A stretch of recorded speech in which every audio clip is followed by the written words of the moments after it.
Assalamualaikum warahmatullahi wabarakatuh. Salam sejahtera untuk kita semua. Satyaku kudarmakan, dharmaku kubaktikan. Salam Pramuka. Selamat pagi pemirsa. Apa kabar Anda hari ini? Prasaka News kembali hadir di layar kaca Anda. Bersama saya, Azizah dari Pangkalan SMP ABBS Surakarta, yang siap memberikan informasi yang aktual dan terpercaya.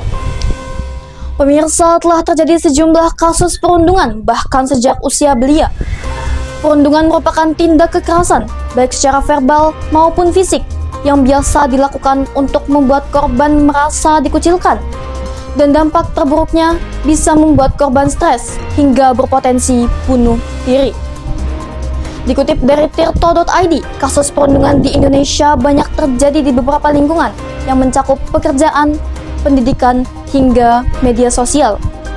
Pada tahun 2024, Jaringan Pemantau Pendidikan Indonesia atau JPPI mencatat sebanyak 573 kasus kekerasan yang dilaporkan di lingkungan pendidikan, termasuk sekolah, madrasah, dan pesantren. Dibandingkan 4 tahun silam, jumlah ini menunjukkan peningkatan yang signifikan. Pada tahun 2020, JPPI mencatat sebanyak 91 kasus kekerasan, 142 kasus pada tahun 2021, 194 kasus pada tahun 2022, dan 285 kasus pada tahun 2023. JPPI juga menambahkan bahwa kasus kekerasan di lembaga pendidikan telah menjamur ke seluruh provinsi di Indonesia. Perilaku perundungan dapat dipicu oleh beberapa aspek, terutama pada pelajar yang biasanya masih berumur 10 hingga 17 tahun.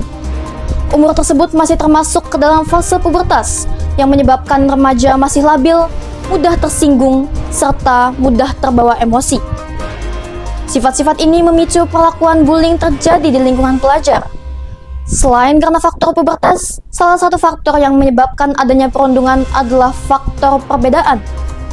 Komisi Perlindungan Anak Indonesia atau KPAI telah menelusuri dan memediasi kasus bullying seorang siswa SDN 16 Kayon, Jakarta Timur. Siswa berinisial J yang masih menduduki bangku kelas 3 sekolah dasar menjadi korban perundungan yang dipicu oleh perbedaan suku, etnik, dan ras. Dilansir dari Kompas TV, sebagai salah satu solusi, Bapak Presiden Indonesia Prabowo Subianto meminta kegiatan Karang Taruna dan Pramuka diaktifkan kembali. Kita perlu menumbuhkan kembali kepedulian sosial dan menghidupkan kembali kehidupan bermasyarakat. Karang Taruna harus aktif kembali, Pramuka harus aktif kembali. Hal tersebut disampaikan oleh Menteri Sekretaris Negara Prasetyo Hadi usai Presiden Prabowo menggelar rapat paripurna dengan sejumlah Menteri Kabinet Merah Putih di kediaman Kartanegara. Pemirsa, informasi tadi sekaligus menutup pertemuan kita kali ini.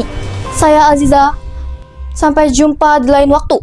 Wassalamualaikum warahmatullahi wabarakatuh. Salam Pramuka.